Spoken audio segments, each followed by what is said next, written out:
I'm here with the Dwarfs of East Agouza. Really happy you could talk to us.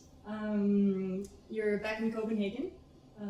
We're here last year as well, and you're playing tonight here at Global Copenhagen. Really great. And so you are three men of many, many different collaborations and various projects pointing in all different directions. I could go on. I mean, it's pretty amazing how much you've all done. You're from Alan. You're from the States originally. Yes, originally. And you both, Maurice and Sam, you're from Egypt. But you all live in Cairo. And I don't. You don't live in Cairo? No, I moved to Montreal. All Yeah, right. I moved back to Montreal. Yeah. Oh my goodness. Okay. Yeah. Because the point was really that you met accidentally, right? You lived in the same apartment building. That's at least that's. It wasn't an accident. No, we knew each other. Yeah, we knew It each was a other. happy coincidence. It was just it was just a easy way to rehearse and put a band together. I think because we all live in the same place. Oh, awesome. It's a nice apartment too, nice building. Yeah. Good. Awesome. So my point here being is that you're also so varied in your what you do that it sort of seems to me that it reflects in terms of Cairo as a music scene, the contemporary underground Cairo music scenes. It seems so vibrant and extremely sort of I don't know, based on collaborations across all sorts of genres and international across borders and across demographics as well. And I'm just wondering, kind of has the underground scene, the contemporary underground scene in Cairo as it is today, is that a sort of a new thing, all this collaboration that's happening? Or is it something that has developed over the course of maybe, I don't know, 10 years or whatever? Yes, Maurice, you can answer this. Yeah, I mean it's been building up. I would say 10 years is about accurate. Maybe a bit before that. Yeah. But what's happening now, I think, is quite new. I think where it's come to now is quite new. Like I'm from the generation where I started playing music around the 90s, and in the 90s there was very little access to venues, or it was a very, very tough place to try and play any kind of what in the big word alternative music or any of that. So it was very, very tough time. So for me right now, I think it has its limitations for sure. I mean, we lack venues for a city the size of Cairo, both in size and in its population. But it definitely feels vibrant. It definitely feels like, growing up, I would often look outside for music, or most of the music I was listening to, and it seems more and more so I'm now listening to music coming from closer by, like more influenced by things happening around. And so I would say, I mean, it's an ongoing argument, obviously, because there are a lot of limitations to Egypt. I mean, it's especially at the moment, things are clamping down in terms of the politics. So it's, we had better days a few years ago. Mm.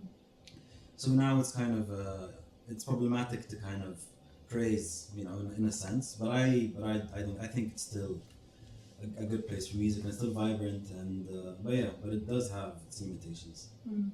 So what do you do with venues? Where do you play then?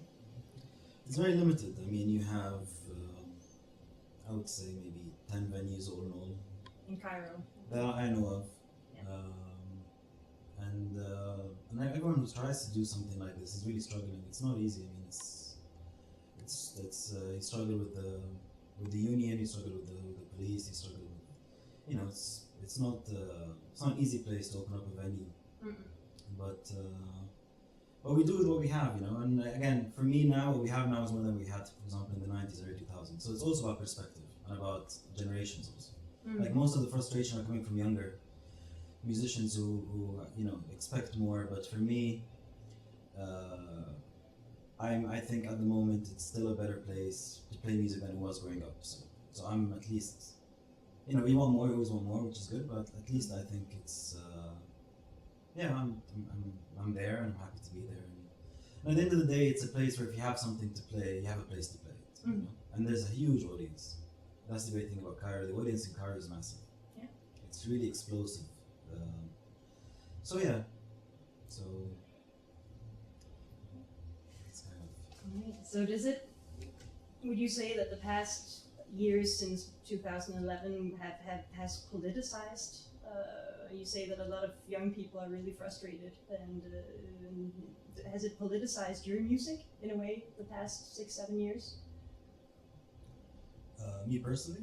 Well, you, I mean, has it influenced, has the de facto situation of I don't know, have you felt somehow sort of limited in your musical expression? I mean, are you political in any way? For me personally, I think that happens everywhere. You know, it's not just Egypt. You know, I think that anyone with a working brain can see limits everywhere, and it's situational, and it depends on, you know, the period of time, or the variables that are going on at the time. So there are many limits, and many, you know, whether they're legal or not legal, or just social limits happening, you know, all over the States and North America, Europe, Western Europe as well. Obviously, the Middle East has, there's multiple places where, you know, there's different sets of situational problems that would influence people to do, you know, think politically in different ways. So really, the state of the world since I've been born has been, you know, not ideal in the way that I look at things. So, you know, I'm always, you could call it, you know, being, you know, politicized, but I'm always, you know, speaking my mind and doing what I do. So it doesn't matter for me where I am, but in the sense of being in Egypt, you know, it's not my country. So, you know, I'm not coming at it from an Egyptian perspective. You know, that's why Maurice was, you know, qualified to answer that first question, because he grew up in the scene, and, you know, he's seen what it's done over the last 20, 30 years. And, you know, for me, I've just been basically living in Cairo for the last 7 years. So it's a different, and I'm just doing what I always do. I'm just in Cairo doing what I could be doing in the States or anywhere else, and not trying to make Arabic music because I'm in Cairo, just because it's the surrounding backdrop. In fact, most of the music I'm making there isn't necessarily related to trying to do anything regionally, you know, as a musical foundation, as it is just what I would do anywhere. And I've made a lot of Arabic music in the past, but done it from the States or elsewhere. So I don't feel and the same can be said for, you know, speaking my mind, or trying to, I guess, be an observer and make comments on how things are at any particular time. It's the same for me anywhere, you know. And it doesn't have to be a specific geographical phenomenon like what happened in 2011 to move me to say what I feel. You know, I have plenty of problems with the United States of America and plenty of problems with Western Europe. So I could, in fact, I would probably be much harsher on those places politically, in a political way, than I would anywhere else, because I know it better. Yeah.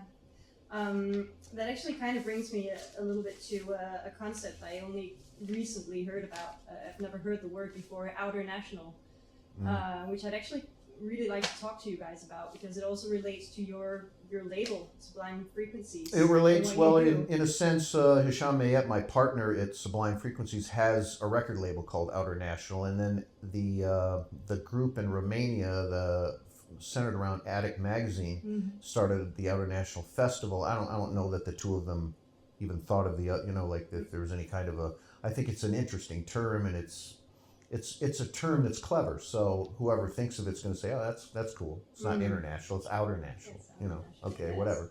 Seems But like I like it. I like the name. But yeah, but it also, because I read and saw some things about it and tried to sort of figure out what it actually was, and in a way it exactly juxtaposes the international.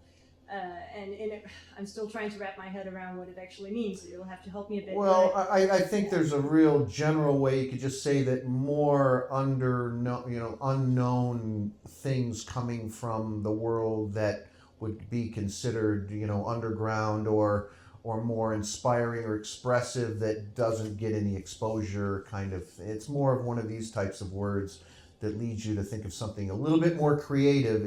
It's more out than in, you know. In is not cool. In is, you know, Beyonce. So anything beyond that bullshit world is cooler. It doesn't matter what it is. It's going to be cooler than the Justin Biebers of the world and the Disney empire that's turning little children into little mediocre robots that are going to worship the color beige the rest of their life. So anything beyond that is outer. So you can relate it to international and then put international, and so it's a general term. Exactly. Yeah, but also, I mean, I'm thinking more in terms of sort of the structures of the music market, the global music market, and that there is this notion that it is. I mean, in the past decades, we've seen a massive change in the distribution channels and the possibilities of getting music out there. I mean, one thing is to have your label that, does cassettes and what have you, CDs and vinyls, whatever you can sort of underground labels, but also in terms of Egypt, I mean, the Egyptian scene, of course, the whole region during the past decade, but let's just kind of focus on Egypt here because of the, for instance, YouTube. And the whole structure around being a musician and how you sort of, that these new channels have given musicians who would have not previously through corporate or traditional channels gotten their music out. I mean, there's a lot of examples of this. I mean, also what I've seen that you play with. I mean, a lot of these, for instance, underground Egyptian rappers, and that you collaborate with, but it does give rise to new questions about how you as a musician have the security of, for instance, copyright issues and this whole new reality of being a musician in this reality where there's, I mean, it's not necessarily, you're not connected to a label, you're not necessarily connected to, do you know what I mean? I mean, could you comment on this new reality? Well, I mean, I think this speaks to everything. This speaks to everything that we've ever, any of us, all of our friends, everyone we know is in the same boat. We're all outside the industry. I don't think many of us really want to be in the industry, so we've all had to do this on the fly or DIY, do it yourself. And when it's regarding anything, whether it's getting our own shows and working in terms of putting out records, independent labels, none of who we know are really making a lot of money or making much money at all, or doing, we're all doing the best that we can with what we have to work with. And obviously the internet, the different platforms that are available now give people more exposure, but it's also watering things down too, and there's so much going on that there's only room for anyone's attention. Everyone has such a short attention span. There's just too much happening, and it's really, it's really, I think it comes down to, trying to find something that you're creating that is unique, or something that's really going to be, resonating with other people, to where you can actually build some kind of a following or whatever. And that's what it's always been. Nothing's really changed in the fundamental sense of what is happening musically for independent artists, really, because there's only so much room at the top. And really, who wants to be at the top? Who wants to be in that game? In that club? It's just filled with meaning. It's so shallow. It's horrendous. So, I mean, I guess I'm just being general here, but I'm just trying to paint a picture that makes it, it's not anything different or new from what it always was. It's just that the technology has changed, the communication is closer, and but still, it's really, really difficult to really succeed with being an independent artist, and not just a musician, but a filmmaker, a writer, a photographer, whatever. It's hard, and but I think people are doing it because they love to do it, and it's what they want to do, and and I guess there's room for millions of people to do it because millions and millions of people are doing it. So. Well, then in a way that is kind of a change, that you can actually have platforms where you can get it out more easily. So yeah, that's true. It's very true. And it's more, global now than it was more regional before. I mean, you could make an argument though that you could build a much better following in the 80s or the 70s in your own town and be very successful. But now everyone in your own town doesn't care what's going on around them. They're looking out internationally. So maybe it's harder to build a following in your own town now. I mean, you can look at you can debate all these things till you're blue in the face. And I just don't think that there's any really easy way of sort of saying that today is any more progressive than it ever was. You know, I could also argue the opposite. So just letting you know that. Sure thing. So in terms of genres, and for, I mean, we're sitting in a venue called Global, like, and playing wall of music, and this genre that is almost, you know, it's problematic in many ways. I think we can agree on that, and it relates to this whole outer national issue. And you, for instance, Sam, I know that you made an album at some point called Music for Arabs, which was also a little bit of a nod to Brian Eno, like you said, and you know, there are many things around that, but I'd like to talk about this idea of sort of exoticizing oneself, or being labeled as a band that comes, you know, from the state, but you know, being produced out of the geopolitical space that is actually Egypt, you know, and how have you experienced being sort of exoticized in your work? Have you experienced that? I mean, yeah, I mean, it depends how. I mean, for you know, that in Egypt, for instance, you know, when you from outside, I mean, you don't really get people obviously in Egypt exoticizing, you know, what you do that much. I mean, there's you know, they kind of might you know, kind of have a take on it for that is unrealistic for other reasons, but I certainly music that would come from, you know, the Middle East or world music is exoticized. I mean, you know, which can sort of make it unclear what the criteria, what it is actually. It can be sort of hazy what actually is this music. And so, but also living, you know, growing up in North America, I mean, I've experienced the thing where from the other end, where people, you know, if you're doing Arabic type music in, you know, the West or North America, people will sort of exoticize it in a different way. I mean, in a sense that I mean, they'll sort of see it as a kind of a token, sort of tokenism, and also kind of maybe there's a kind of element of a sort of maybe, I mean, there's different elements to it, but like things like sort of a kind of inverted colonialism, you know, to it, or even just sort of guilt, some sort of weird, like I've done, you know, I mean, as an example, I mean, when I started playing oud, I was, you know, getting gigs, and I should never have been getting those gigs because they were, it was quite bad. I just started playing the instrument, and people were like, oh my God, you know, this is so, you know, beautiful, and it's so, you know, whatever, and you know, and now when I think about what I was doing, it's horrifying. I mean, you know, that I was able to get these gigs and play publicly, doing it because people, they don't really, they're just looking at the image of a brown guy playing the oud, and they think, oh, that's so authentic or whatever.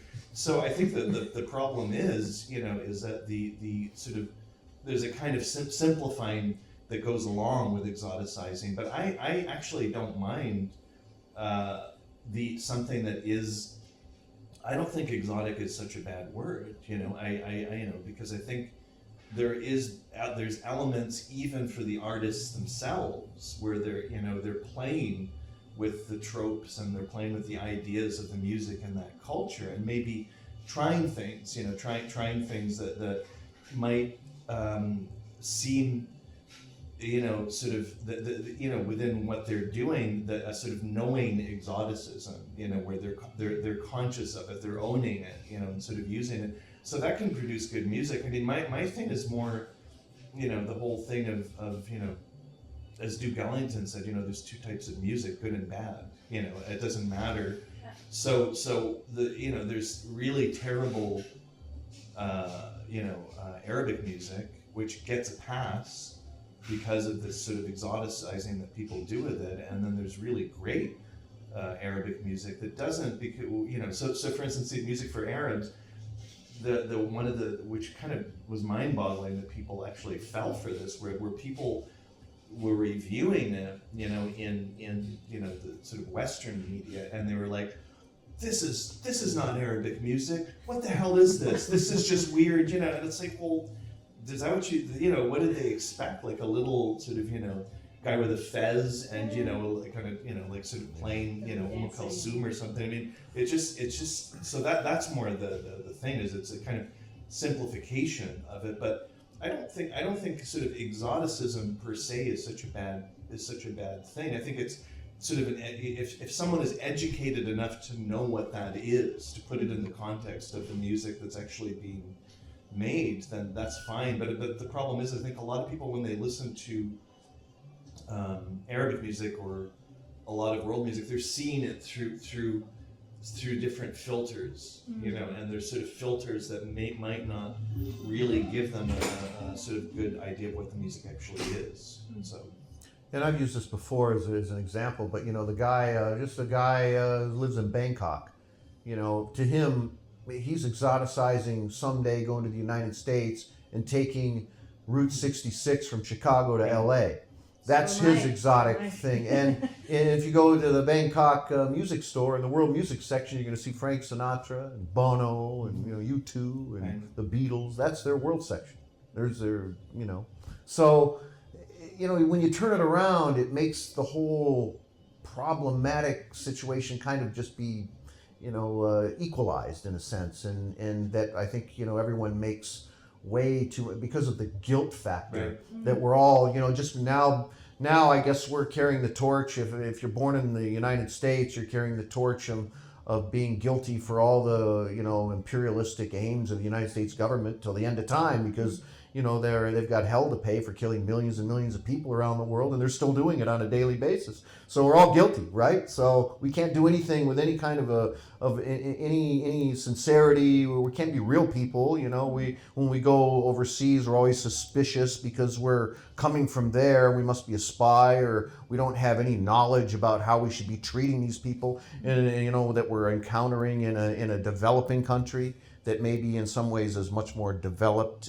humanly than maybe the supposed developed countries are. So, when you start flipping the channel on all this stuff, it just makes it all such an absurd topic, and it becomes, something that I would suspect as being just sort of white noise to get in the way of really talking about Absolutely. 10 million other issues that should be discussed, and not that. It's And it's way too much time spent on it, and there's way too many cool people out there doing a lot of things from North America, South America, Europe, and all these that are doing really, really interesting things that should not be called a colonialist or an imperialist just because they were born in a specific geographical place.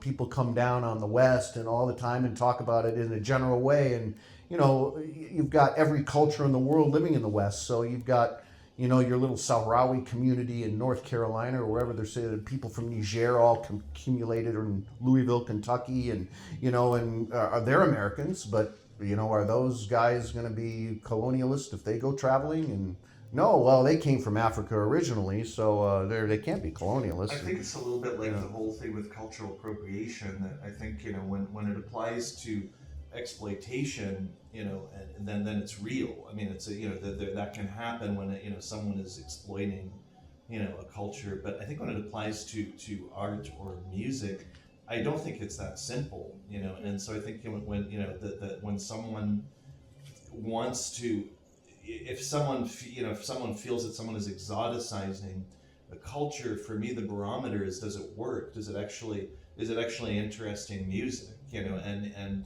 so the thing of cultural appropriation tends to sort of set a kind of almost a standard of what you're supposed to take and not take from a culture, which just seems really misguided. It seems kind of simplified when it comes to what happens in actual cultures. Because I've known people that will look at say Debka or sort of more street music, or traditional, wedding music, and they don't want, if that becomes popular in the West, they don't want that. They don't like that representation.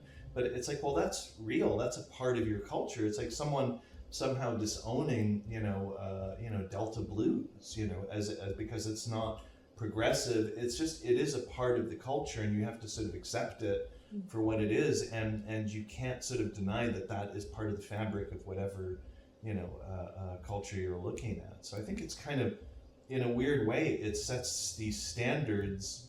It sort of just beiges, the culture to a point where you're supposed to do this. This is what you're supposed to do. You're not supposed to take that from there.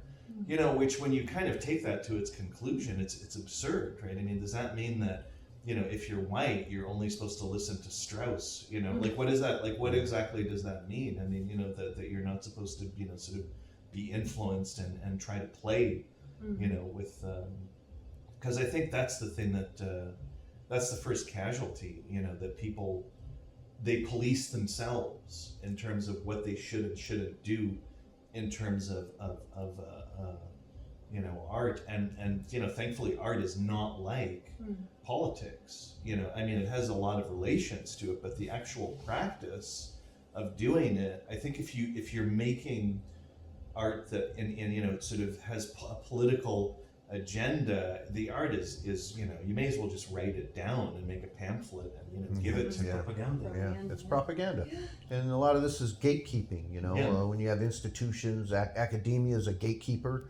There are so many limits and rules, and there's very little freedom, in terms of, especially, in today's world, to be able to have freedom of thought, and there's very little sense of humor out there right now, which is a big problem, and humanity's sort of morphing into this sort of cyborg new syntax of humanity that is changing its way of thinking into where you can't even make a joke anymore when there's a huge amount of people on the island of Sumba in Indonesia that are making what you would call politically incorrect jokes against every Westerner right now, but it's okay for them to do it because they're victimized, and I feel so sorry because they're poor or something. They can make jokes about white people, but you can't. It's problematic, and when you turn it around, you see the hypocrisy. And it's all about gatekeeping. It's propaganda. It's politicizing something that doesn't even need to be discussed. It's just human nature, and you're not going to change human nature. You're not going to change it. Well, I think people want to change human nature, but I'm out there with my swords saying you're not going to change it around me. So.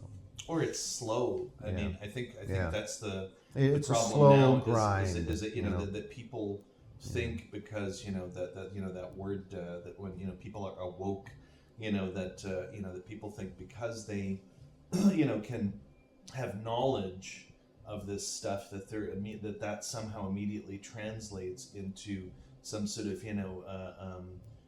illumination, responsibility, those things are slow. I think if you're going to get some kind of progression of humanity, it's a very slow process. It's not like people are going to stop being racists because you do a Facebook post or whatever. You have a sort of declare that these things are wrong. People, it's much more ingrained, and I think it's better to kind of see let that actually be entrenched in what these things are and have a dialogue, so that you don't censor people who might say something that you find offensive, because most people, I think they prefer to kind of be offended than to actually listen to what someone has to say. They prefer that first, and then kind of cut off or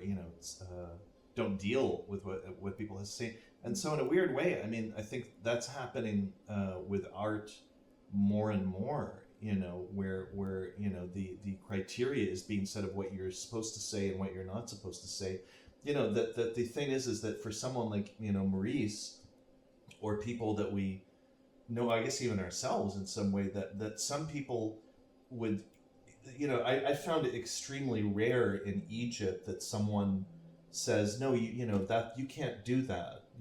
Why are you using Muhammad Abdul Wahab? He was using Tin Pan Alley, and he was using, he was Frank Sinatra and a lot of Hollywood kind of musical motifs in his music, and no one was going, oh my God, how in Egypt how dare you're ruining our culture. I mean, they were like, bring it on. I mean, this opens up it evolves the music, and I think once you lose that, you're in trouble. And I think that seems to be creeping in to a lot of people's sort of thing where that it's but it's usually a Western thing. I don't really hear that much in Egypt, where people get upset because you're using a synthesizer, or an electric guitar. That doesn't really happen. You can still jaywalk in Egypt. It's great. You can cross the street wherever you want without getting a ticket. Sounds wonderful. Yeah, it's great. Yeah. Freedom. Freedom. That is actually freedom. Yeah, it's a developing country. Yeah, but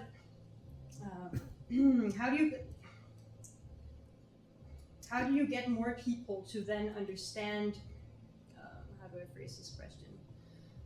Now, it has to do with the structures that are sort of the gatekeepers that you're talking about, that also limit what we get from other parts of the world, that we then sort of come to understand in the West. For instance, in Denmark, I mean, it's only recently that I sort of delved into Arabic music of different sorts, Arabic music again, but how, I mean, there are, I guess, these gatekeepers in the whole of my musical sort of life, where I got exposed to something and I sort of thought that was it. But how do you get, it's changing the market structure, I guess, or is it? I mean, if you want to get more of this stuff that is actually really, really good and being made in the shadows and being, I mean, let's stop thinking that it's not okay to sort of export this to other parts of the world. I'm guessing that's part of the dialogue to make the world a more open place and people more sort of,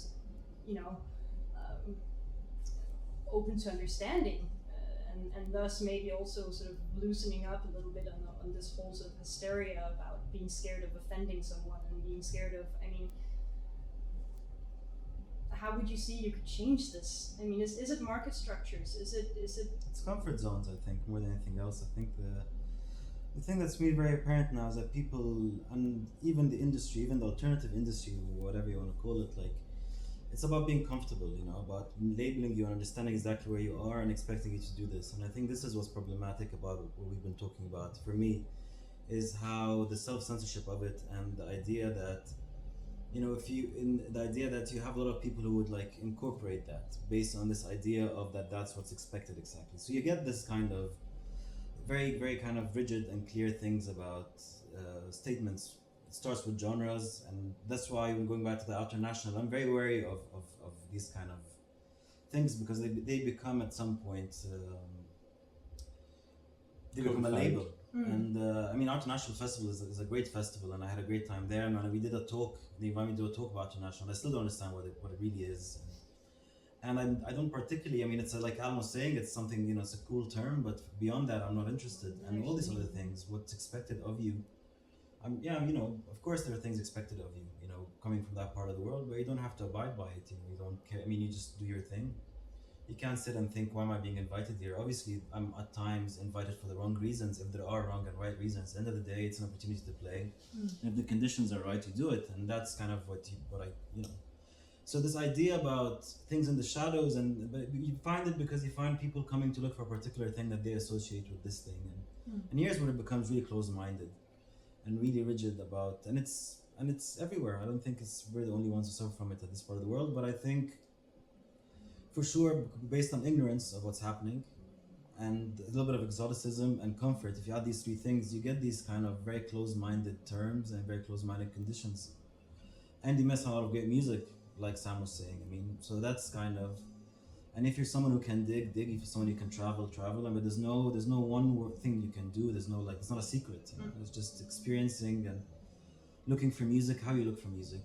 And, but yeah, I mean, it can be frustrating, but you can kind of ignore it in a way. I mean, yeah, I think you can kind of, like I don't know, you spend so much time talking about this, especially when for me, like interviews and, like it's always like, it's a lot of times it boils down to that, and just, it's wasted because a lot of times, it's beyond that. When you go to Cairo and you see what people think about music and stuff, it's really, that's not kind of very present.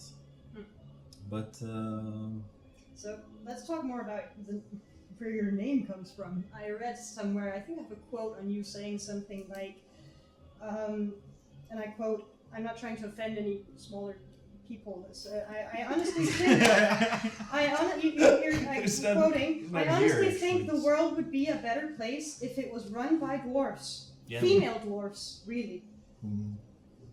And then something about you having sort of enlightened Sam on that there were no dwarfs in parliamentary sort of positions. Where's that from? It's from Yeah. the old when you- days. I never remember anything I say, so That's when you interviewed me. that sounds for, great. I want to for, read that again. Yeah. forced Everything always exposure. goes viral Yeah. these days. You cannot hide it. Yeah, I'm sure there's no I'm just wondering, parliamentary why position. the name? I mean, why the name? Well, I agree.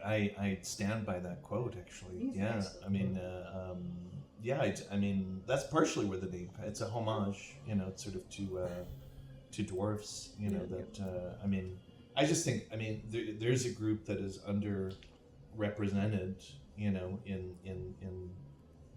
the world. I mean, and they're kind of a good sort of demographic in a way to kind of show how the certain how the mainstream in a way sort of doesn't show sort of images that you want to see and doesn't structurally it doesn't allow real diversity in a way. As much as it talks about diversity, it doesn't really I mean and again there's a kind of it's a slippery. Now it's sort of a slippery slope where people will say, "Well, that's kind of offensive." Actually, we've never had any dwarf say that name is offensive, And it's never going to happen. It's not going to happen. They know there's nothing offensive about it. I mean, it's And our first album was named after an Egyptian dwarf god, which Bes is an Egyptian dwarf god, and I mean we're all interested in history and in I think different alternative history as well, and I think that and there are 100,000 approximately 100,000 dwarfs in the country of Egypt. In fact, I learned this before we, I think, named the band. I can't remember, but and they're heavily discriminated against. It's hard for them to get a job, but everyone thinks that if you mention the term dwarf or midget or whatever, you're making fun of something, and it's not true. I mean, I think that I've always had a certain fascination with parts of society or different groups in society that are sort of ignored because you might offend them. Yeah, you don't know. So we're going to ignore them, and I don't want to speak about it because then someone might think that I'm a bad person. Well, I don't buy that shit. So it's as simple as that, and we have to be who we are, and that's who I am, and I have no shame in discussing the idea of a dwarf in any context. And it's unfair to anyone else to say that they should be afraid to discuss anything, really. In a sense, if they're being sincere and open and I think that actually the word to be a little bit more facetious here, in Arabic, the name is even better because Agouza is it means old lady. So it's really the dwarfs of the Eastern Old Lady, which is very interesting. And in Agouza, the suburb, the district in Cairo, there's no east and west. And Agouza was it used to be. Well, it's very thin. It's like more north-south than it is east and west. So technically there is an east and a west, but it's not nearly as dramatic as the north and the south of Agouza because it's shaped like a rectangle like this. But before they built all the homes and everything, it used to be this like farmland or whatever. I was told the story that there was an old woman who had a tea stand, and everyone that drove down the road would just stop at the tea stand to get tea, and they just called it the old woman. The name of the area, they just called it Agouza. And so before they built everything, at least I'm told this. I wasn't there, so anyway. Story. There's a lot of angle, a lot of layers here. We cannot get to the layers. In fact, your time is getting Exactly. dwindling It is here getting- it because is we have a getting gig to close. play. We have a lot of cigarettes to smoke before Exactly. the gig. Well, And Me too. yeah, it's 8:11, which is 1 hour before 9/11. very quickly. Oh yes. Yes. But very quickly, what have you learned from each other musically? Let's get back to what actually Ooh. really matters, your music. What have you learned by playing with each other? I mean, I learned that it works. it works. It works really well. that's I try not to explain it myself or try to get too analytical about it, because when you're dealing with a ticking clock that works, you don't want to mess it up. So, I'm inspired to play with these guys all the time, and we improvise almost entirely all the time, and for me it works. So Thank you so what have much. you learned? Thank you. I mean, Thank you. Thank you so much for your Thank you. time.